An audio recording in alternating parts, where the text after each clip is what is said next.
जय हिंद। आज current affairs की क्लास नहीं होगी, कुछ टेक्निकल इशू है जिसकी वजह से करंट अफेयर क्लास नहीं होगी।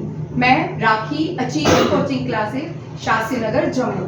आज हम बहुत इंपॉर्टेंट क्वेश्चन करेंगे, ये यूपीएससी के एग्जाम्स में आते हैं, एसएससी में पूछे जाते हैं, सीजीएल में पूछे जाते हैं, सीएचएसएल में पूछे जाते हैं। ठीक है, आज हम ये सारे इंपॉर्टेंट क्वेश्चंस करेंगे और केएस और आईएएस में भी बीच में गलती से आ जाते हैं। ठीक है, जो पहला पेपर होता है वो तो बहुत इजी होता है, अगर जिन्होंने डेप्थ पूरा पढ़ा होता है बहुत इजी होता है। जनरल जो पेपर होता है वो इतना डिफिकल्ट नहीं होता अगर आपने पढ़ा होगा। फर्स्ट क्वेश्चन आज देखिए, फर्स्ट क्वेश्चन में लिखा है द बैटल ऑफ हाइडा पास। हमने सुना है जो जीता वो सिकंदर। सिकंदर कहाँ से था? ग्रीक से था। ठीक है, अलेक्जेंडर। ठीक है, जीता पोरस था, जीता पोरस था। ठीक है, और ये जो वॉर हुई है बैटल ऑफ हाइडा पास, ये कश्मीर में हुई है। कहाँ पे हुई है? सबसे पहले हमने जाना है ये वॉर कहाँ पे हुई है? कश्मीर। ठीक है, हमारी ही स्टेट में हुई है, कश्मीर में। कश्मीर में एक लड़ाई लड़ी गई है। ये अलेक्जेंडर था जिसको सिकंदर के नाम से जाना जाता है। ये पूरी दुनिया जीतने चला था, बट जब झेलम पहुंचता है, झेलम के आगे नहीं जा पाता, झेलम से ही वापस चला जाता है। अलेक्जेंडर जो थे ग्रीक से था। कहाँ से था? ग्रीक।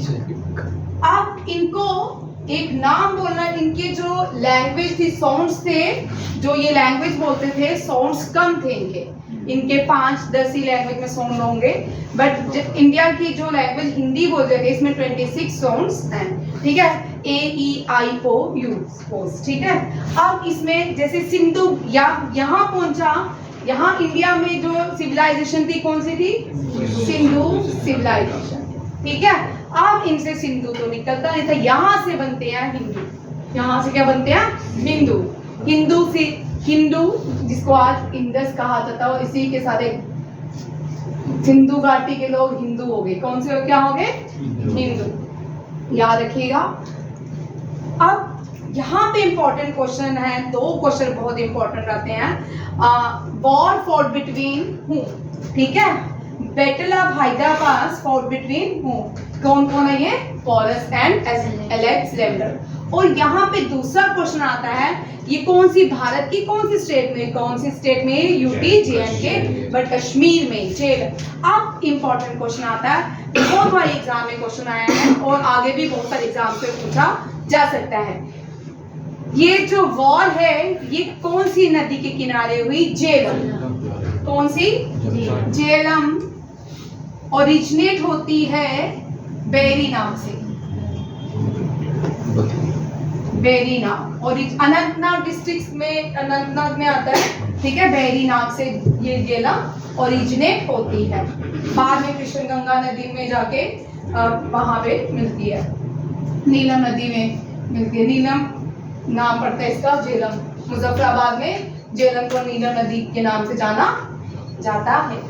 ठीक है, अब झेलम आया है तो झेलम हमने याद रखना है। झेलम कौन से वेदास में मेंशन किया गया है? रिवर झेलम को कौन से वेद में मेंशन किया गया है? ऋग्वेदा। कौन सा? ऋग्वेदा। अब झेलम का तब नाम क्या था?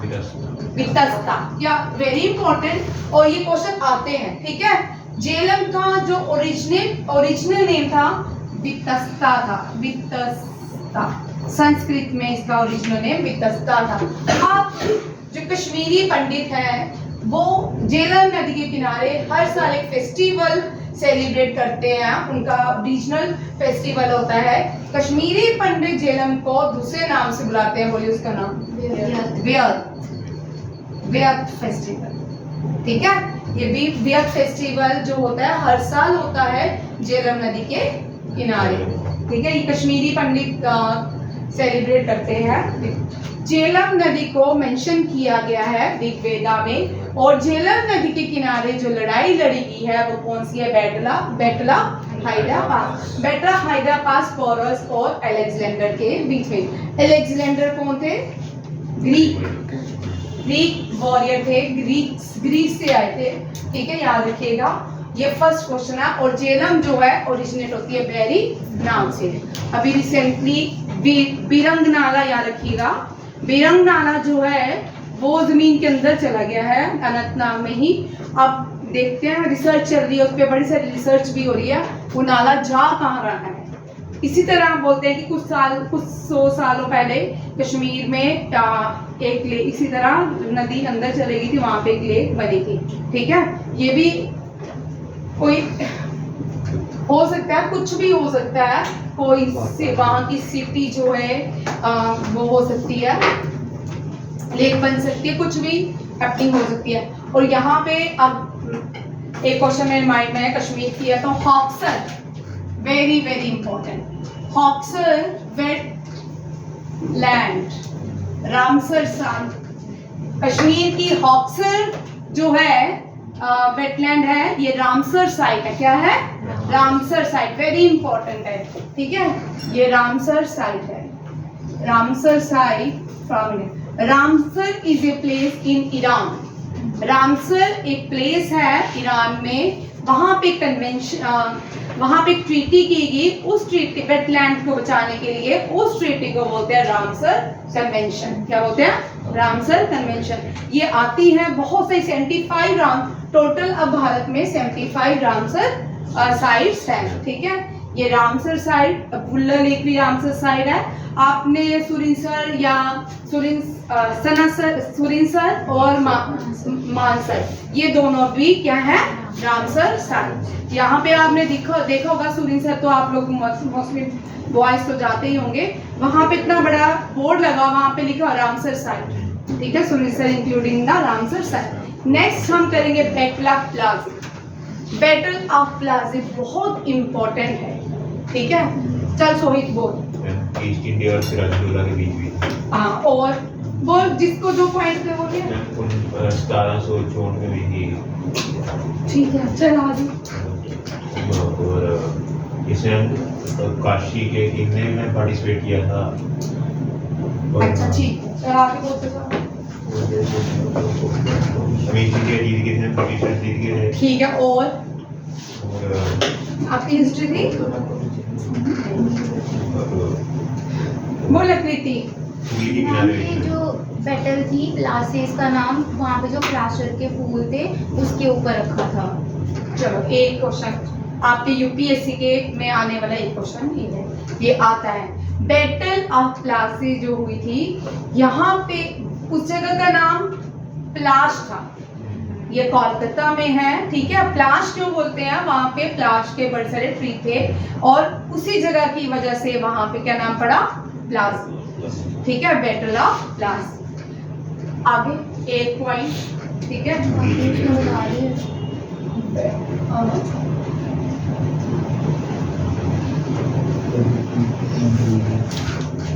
सॉरी तेरा पॉइंट। ईस्ट इंडिया कंपनी और सिराजुद्दौला के बीच हुई थी, हुगली के किनारे हुई थी, 1774 में हुई थी। Sirajuddaulah and East India Company. आगे और मैम हुगली के किनारे हुई है। चलो ये ठीक है, हुगली के किनारे हुई, ये भी ठीक है। हाँ, हमारा टॉपिक ही यही है, बैटल ऑफ मोबाइल बोला है। बैटल ऑफ प्लासी जो है वो एक नदी के किनारे हुई है, उस नदी का नाम है भागीरथी हुगली। ठीक है, battle of Plassey on the bank of, ये बड़े इंपॉर्टेंट क्वेश्चन है, लिखते जाइए साथ साथ में सभी बच्चे। ऑन द बैंक ऑफ, ये लिखते जाओ, बहुत इंपॉर्टेंट क्वेश्चन है। On the bank of which river? Bhagirathi Hooghly and Kolkata is situated on the bank of Hooghly. ठीक है, औरंगजेब, इस बैटल से पहले औरंगजेब की मृत्यु हो चुकी थी, औरंगजेब डाइड हो चुका था। औरंगजेब ने अपना सारा जो खजाना था ना, वो वॉर में ही खत्म कर दिया, वॉर में ही ज्यादातर इसका खजाना खत्म हो गया। तो जितने भी एक टाइम जब ईस्ट इंडिया कंपनी आई औरंगजेब का, उसने बोला कि इनको ट्रेड करने दिया जाए, बंगाल में फ्री ट्रेड करने दिया जाए। लोग इसके अगेंस्ट हो गए। फ्री ट्रेड, जो ब्रिटिशर्स हैं इनको क्यों फ्री ट्रेड किया जाएगा, इसके लिए बड़े सारे लोगों ने लड़ाई लड़ी। इसमें से सिराजुद्दौला भी था। ठीक है, ये लास्ट नवाब ऑफ बंगाल थे। कौन थे? Last nawab of Bengal.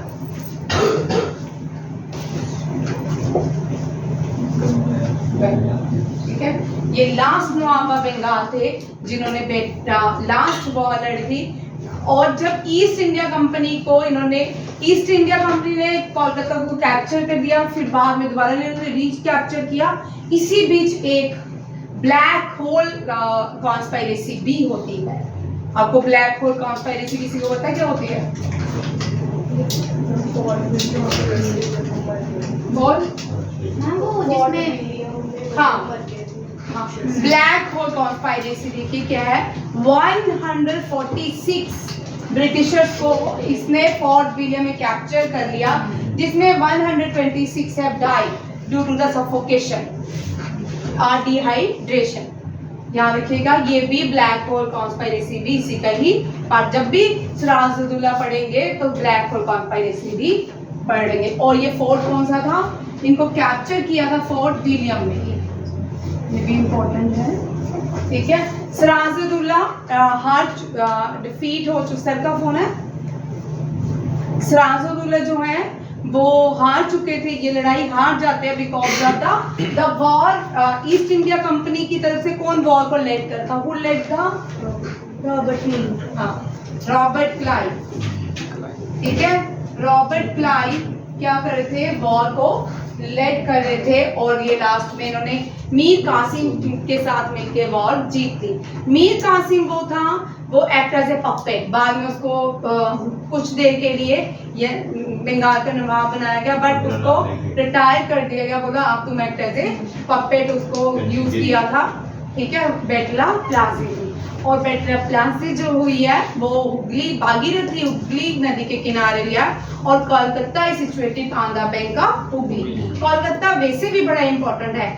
सबसे पहले कोलकाता में बहुत सारी हिस्ट्री के क्वेश्चंस बनते हैं। 1905 बंगाल पार्टीशन। देखिए कोलकाता में ब्रिटिश एरा में क्या क्या हुआ। हाई कोर्ट के एस्टैब्लिशमेंट और newspaper, first newspaper published in Kolkata. Postal stamp, ये भी कोलकाता में हुई। बहुत सारी चीजें हैं। विक्टोरिया मेमोरियल, वो भी कोलकाता में खोला गया। विक्टोरिया फर्स्ट फोर्ट भी कोलकाता में था। क्या?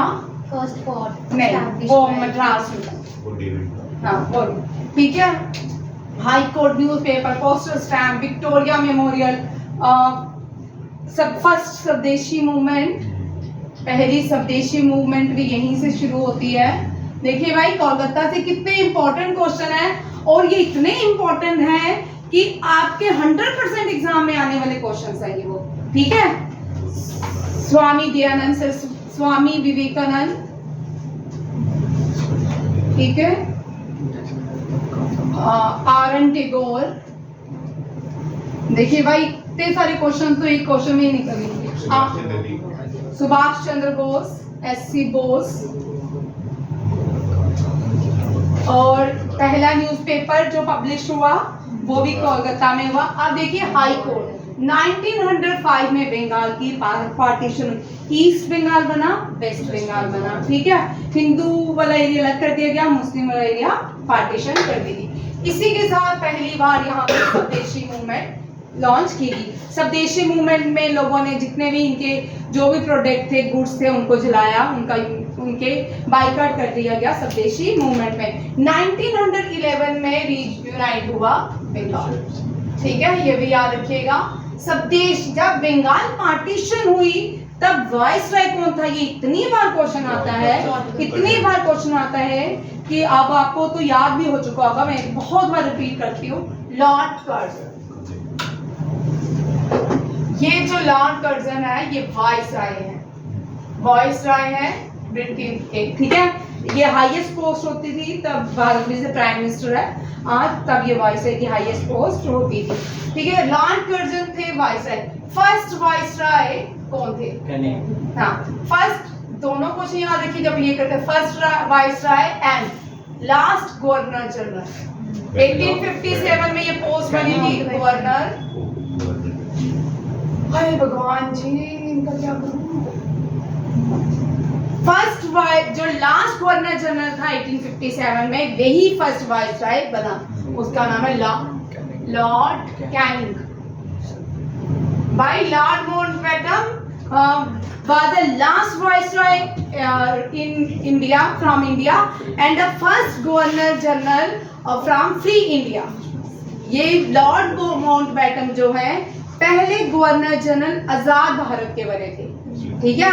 हम आजाद होने के बाद ब्रिटिशर्स को ही हमने पहला गवर्नर जनरल बनाया, और वही पाकिस्तान आजाद होता है, वहां पे गवर्नर जनरल पहला जो बनते हैं जिन्ना बनते हैं, ठीक है। हमने अभी उनको बोला बैठिए बैठिए, हमारे देश को जो बच्चा कुचा है वो भी देख लें, ठीक है। और यहाँ पे देखिए लास्ट गवर्नर जनरल कौन है? 1857 के रिवोल्ट में ईस्ट इंडिया जो कंपनी थी इंग्लिश, उसके बाद इंग्लिश कंपनी आई, ईस्ट इंडिया कंपनी का काम खत्म हो गया। यहाँ से ईस्ट इंडिया कंपनी वापस आती है और इंग्लिश जो ब्रिटिशर्स आते हैं उस कंपनी को यहाँ पे लाया जाता है। और इसी के साथ जो लास्ट गवर्नर जनरल थी, ये पोस्ट भी खत्म कर देगी, लॉर्ड वाइसराय आई, और last governor general Lord Canning, और फर्स्ट जो थे वो कौन थे? वो लॉर्ड कैनिंग थे। और ये बड़े इंपॉर्टेंट क्वेश्चन, इंग्लिश इंट्रोड्यूस किसने की थी इंडिया में? लॉर्ड लगा लो, ये सब लॉर्ड है, बैरन हेस्टिंग्स, ठीक है। English was introduce by, English introduce की थी बैरन हेस्टिंग्स। न्यूज़पेपर इंट्रोड्यूस किया था जेम्स सिक्की ने, ठीक है। ये फर्स्ट, इनको फादर ऑफ इंडियन न्यूज़पेपर भी कहा जाता है, इनको फादर ऑफ इंग्लिश कहा जाता है इंडिया में, ठीक है।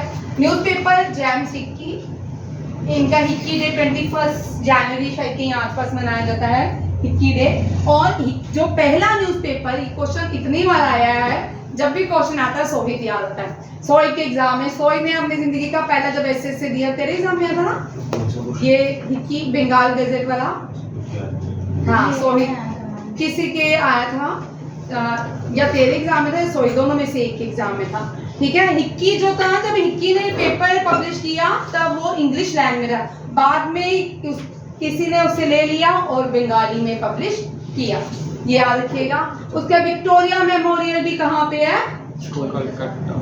और हाई कोर्ट, जो पहला हाई कोर्ट मुंबई, करण बहुत इंपॉर्टेंट बच्चा क्वेश्चन है, पहला इंपॉर्टेंट कोलकाता, दूसरा जो है मैड्रास, नाम देखो, ठीक है। बॉम्बे, बॉम्बे, ठीक है, नाम बड़े सही रखे थे इन्होंने हमारे, कोलकाता, मद्रास, बॉम्बे, ठीक है। और ये न्यूज़पेपर, ये हाई कोर्ट्स हैं जो पब्लिश पहली बार एस्टैब्लिश। और इंडिया का 2 क्वेश्चन याद रखिएगा, सबसे बड़ा हाई कोर्ट जो है इलाहाबाद हाई कोर्ट है, कौन सा है? इलाहाबाद हाई कोर्ट है। और 25 हाई कोर्ट्स हैं, जो लास्ट 25th बना था वो तेलंगाना हाई कोर्ट है, ठीक है। सुप्रीम कोर्ट एक ही होता है, सुप्रीम कोर्ट एक ही है, और उस सुप्रीम कोर्ट का हेडक्वार्टर कहाँ पे है? आपको पता है सुप्रीम कोर्ट कहाँ पे है? न्यू दिल्ली में। कहाँ पे है? न्यू दिल्ली में, ठीक है। अब नेक्स्ट देखिए, स्वदेशी मूवमेंट भी होगी। नेक्स्ट देखिए स्वामी विवेकानंद। अब ये स्वामी विवेकानंद भी यहाँ बॉर्न हुए हैं, और उन्होंने एक ऑर्गेनाइजेशन बनाई, गॉड इज वन। ये टर्म किसने दी? हाँ, ये टर्म कभी बड़ी बार क्वेश्चन आता है, गॉड इज वन किसने ये टर्म दी है? रामकृष्ण परमहंस ने। इन्होंने चारों धर्मों को एनलाइटमेंट दी थी, उसके बाद चारों धर्मों के एनलाइटमेंट के बाद इन्होंने एक टर्म दी जिसमें कहा गया गॉड इज वन, ठीक है। इन्होंने ये डिसिपल्स थे स्वामी विवेकानंद जी, रामाकृष्ण परमहंस के, और इन्होंने ऑर्गेनाइज मिशन रामाकृष्ण, ठीक है, यही है ना, रामाकृष्ण। आज भी यहाँ पे बहुत सारे यहाँ पे काली की पूजा होती है, ठीक है। और ढाका जो है, ढाकेश्वरा, ढाका बंगाल की कैपिटल, जो बांग्लादेश की कैपिटल है ढाका, वो भी एक गॉडेसेस के नाम पे ढाकेश्वरी, ये भी याद रखिएगा। इस तरह के क्वेश्चन पूछे ही जाते हैं, ठीक है। और मिशन रामाकृष्णा ऑर्गेनाइजेशन किसने में आई थी, और पहला फ्रीडम फाइटर मूवमेंट, जब वो पहले यंगेस्ट पर्सन को जिसको फांसी दी गई थी, आजादी जब लड़ाई लड़ रहे थे, वो भी बंगाली था। कौन थे? ओ यार, रासबिहारी घोष, गुरदीश घोष,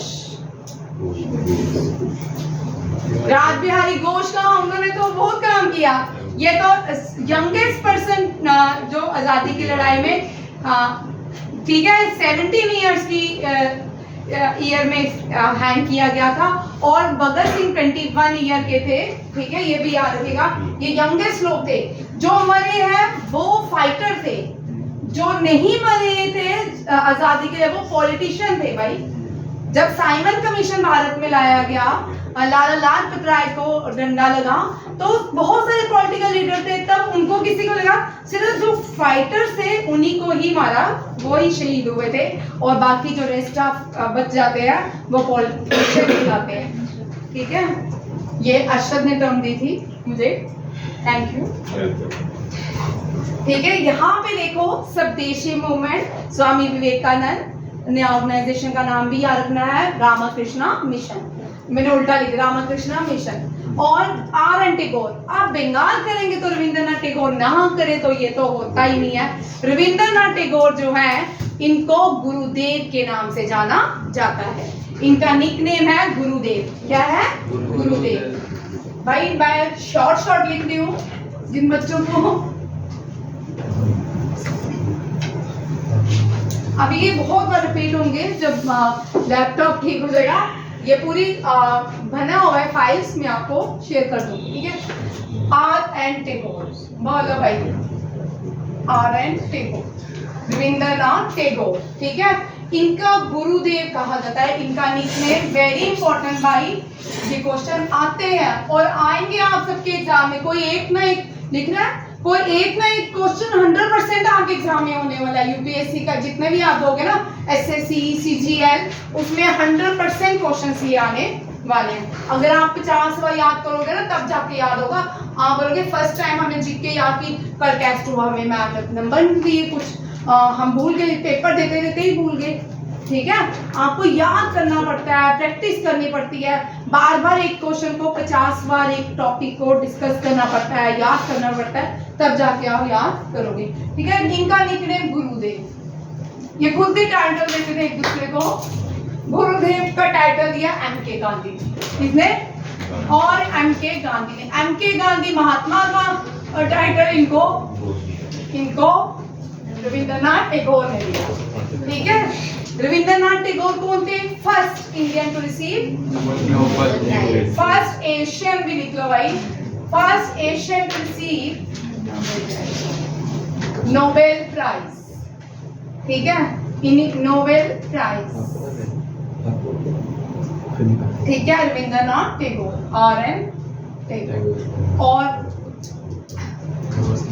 पहली बार जब वंदे मातरम गाया गया 1895 में, 96 में, तब लिखा था बंकिम चंद्र चट्टोपाध्याय ने, BC चट्टोपाध्याय ने, बट बोला किसने था? रविंद्रनाथ टैगोर। याद रखिएगा, हु संग फर्स्ट वंदे मातरम इन कोलकाता सेशन, कांग्रेस के कोलकाता सेशन में 1886 में रविंद्रनाथ टैगोर ने बंगाली में क्या गाया? वंदे मातरम, ठीक है, वंदे मातरम। Who wrote Vande Mataram? बंकिम चंद्र चटर्जी। हम एक क्वेश्चन करने चले थे, कहाँ पहुंच गए? ठीक है, हु रोट वंदे मातरम, ये किसने लिखा? बीसी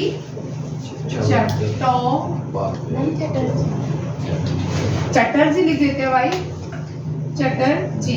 और इनकी important book very very Anandamath, ठीक है। और इनकी बुक गीतांजलि, इन्होंने, मैं यहाँ पे खत्म कर रही हूँ ये वाला टॉपिक, गीतांजलि, ठीक है।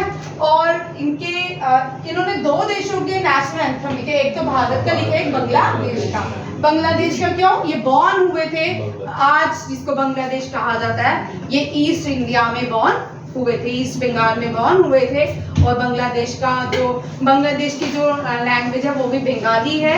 और बांग्लादेश के साथ श्रीलंका का भी जो नेशनल एंथम है वो भी इन्होंने लिखा है, नहीं लिखा बट इन्हीं के ही पोइट्री से लिया गया है, ठीक है। श्रीलंका का जो नेशनल एंथम है वो रविंद्रनाथ टैगोर की पोइट्री से लिया गया है, याद रखिएगा। और उसके बाद आते हैं, ये भी बंगाल से हैं, बंकिम चंद्र, सुभाष चंद्र बोस भी हैं, बहुत सारे लोग हैं जो बंगाल से हैं। अब यहाँ देंगे तो देखिए, बैटल ऑफ बॉक्सर जो है प्लासी में लड़ेगी, रिवर भागीरथी हुगली। और प्लासी, हाँ, रिवर जो थी, जो बैटल लड़ेगी, बैटल ऑफ प्लासी, बॉक्सर नहीं है भाई, प्लासी जो है भागीरथी रिवर के आगे, very very important. Sirajuddaulah last nawab of Bengal थे जो बैटल ऑफ प्लासी लड़े भी थे और हारे भी थे।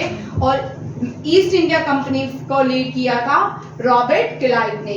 बड़े इंपॉर्टेंट क्वेश्चन है, बहुत बार आते हैं, केवल क्वेश्चन ऐसा पूछते हैं, ऐसे तो बहुत सारे पोर्टुगीज भारत में आए। जहांगीर के कोर्ट में कौन सा पोर्टुगीज गया? जॉय, थॉमस जॉय, ठीक है। अलग अलग मुगल्स के कोर्ट में अलग अलग लोग गए ट्रेड के लिए, वो भी आता है क्वेश्चन, ठीक है। इस तरह के कौन कोर्ट कितने गए। तो अब यहाँ पे मीर जफर ने बाद में, क्योंकि मीर जफर, जयचंद, इस तरह के लोग बहुत सारे हमारे भारत में हैं जो अपना को ही मनवाते हैं। ये थे पृथ्वीराज चौहान को हराने वाले जयचंद थे, सिराजुद्दौला को हराने वाले मीर जफर थे। आगे देखो बॉक्सर की लड़ाई जो है ये भी बंगाल में। अब यहाँ से सब हार जाते हैं, यहाँ पे भारत जितने भी लोग थे ईस्ट इंडिया से लड़ रहे थे, हार जाते हैं।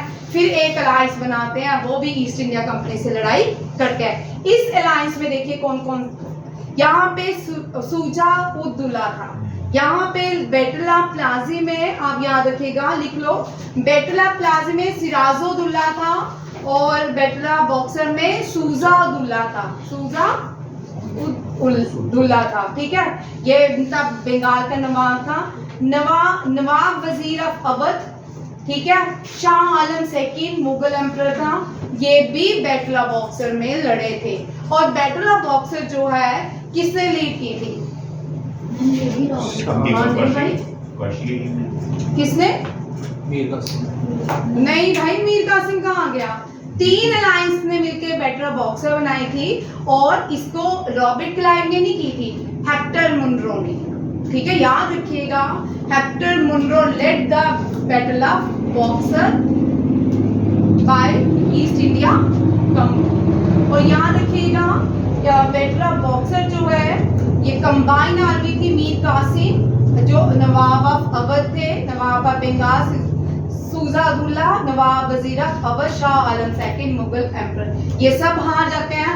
जब ये हारते, ट्रीटी होती है ईस्ट इंडिया कंपनी के साथ और इनके बीच, वो ट्रीटी का नाम है ट्रीटी ऑफ इलाहाबाद, ठीक है। वेरी इंपॉर्टेंट, ड्यूरिंग, शिखा इधर देखो, ड्यूरिंग, ठीक है, ड्यूरिंग बैटल ऑफ बॉक्सर कौन सी ट्रीटी की जाती है, ठीक है।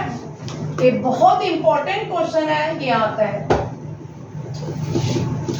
ये इतना इंपॉर्टेंट है, treaty of Allahabad.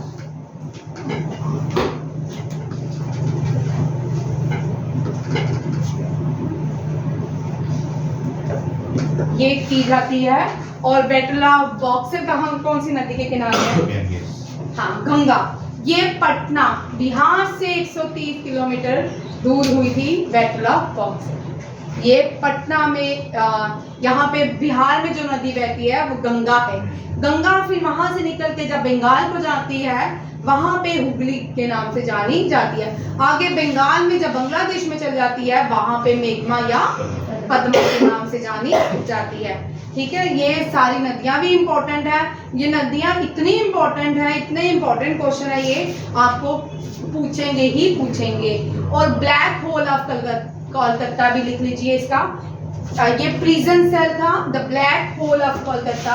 146 britisher prisoners बने थे, 126 died due to the suffocation और डिहाइड्रेशन। और इसको कैप्चर किया था किसने?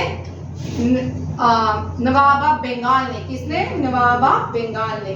26 जनवरी 1956 एक टाइनी सेल में इनको बंद किया गया था, फोर्ट विलियम। फोर्ट विलियम की एक सेल थी, जेल थी, वहां पे इनको कैप्चर किया गया था। 1905 में सजाए काल सेलुलर जेल कंप्लीट हो गई थी, बन के तैयार हो गई थी। यहाँ पे सजाए काला पानी दी जाती थी।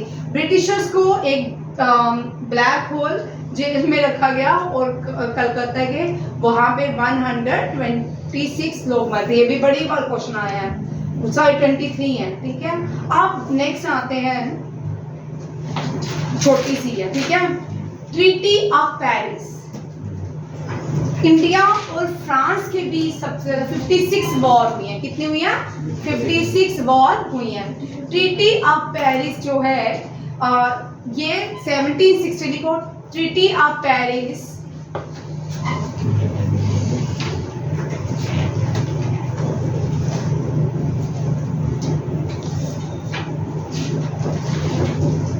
between Great Britain and France.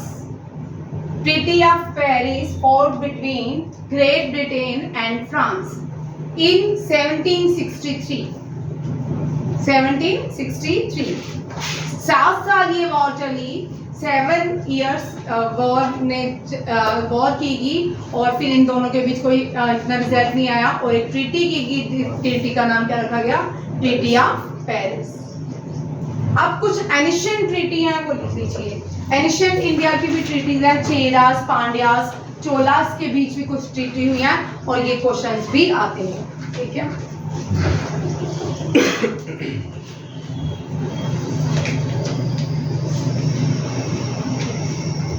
अगर यहाँ बैठते मैं यही क्लास ले लेता, इसलिए इसको छोड़ दिए।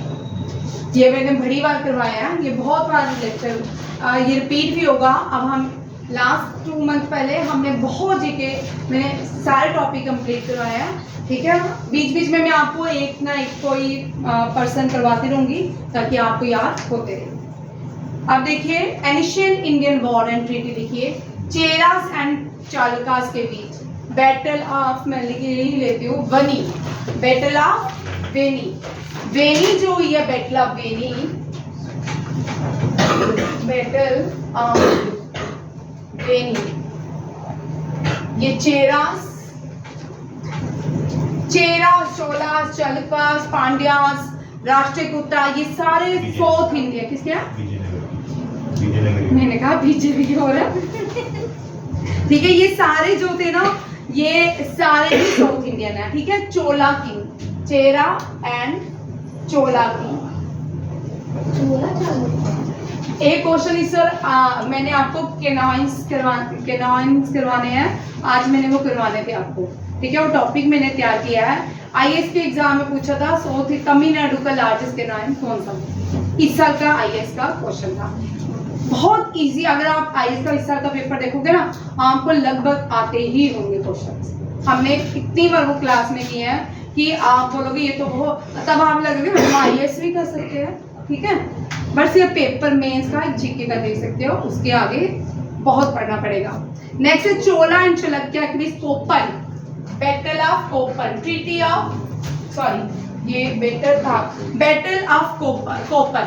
बैटल ऑफ कोप्पन जो है वो चोलास और चालुक्यास के बीच हुई है। ठीक है, बैटल ऑफ कोप्पन कर लो। बैटल ऑफ, लिखा करो, लिखने से क्या होता है ना, याद होता है। ठीक है, लिखने से याद होता है, हर चीज लिखनी है, हर चीज लिखो। ठीक है, चोलास एंड चालुक्यास। ये चोलास किंग बहुत इंपॉर्टेंट है। चोला ने जो आज तक एक डैम बनाया हुआ है, उस डैम का नाम है क्या है? कल्हाना डैम। उस डैम का नाम है कल्हाना। वो आज भी काम करती है कल्हाना डैम। करिकाल चोला ने बनाया था। किसने बनाया था? करिकाल चोला ने बनाया था। ये बड़ी इंपॉर्टेंट डैम है। Oldest dam in India. इतनी बार क्वेश्चन आता ना, ये वाला लिख लो, ओल्डेस्ट डैम इन इंडिया। ये भी आपके एग्जाम में आने वाले क्वेश्चन रहते हैं, ठीक है। ओल्डेस्ट डैम इन इंडिया ये बनाया किसने है? करिकाल चोला ने। और इसका डैम का नाम क्या है? डैम का नाम क्या है?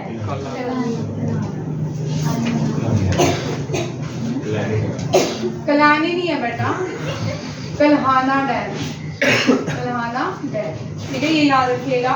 आप पहले भी साउथ इंडिया में पानी को लेके बहुत सारी लड़ाई यहाँ पहले भी होती थी, ठीक है।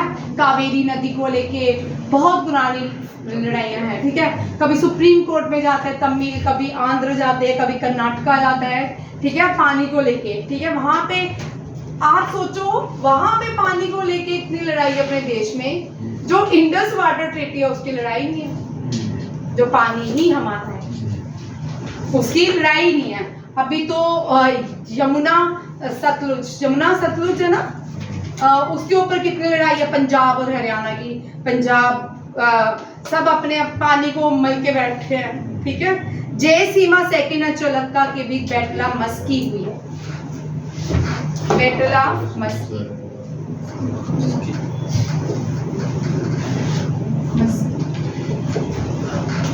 जय बाढ़ आएगी है, जिसको जितना पानी चाहिए यमुना का दे दो, बाढ़ आएगी। हाँ बड़ी बाढ़ है, खरीद लो पानी, है ना। पानी किसी का भी वो नहीं है दोस्त।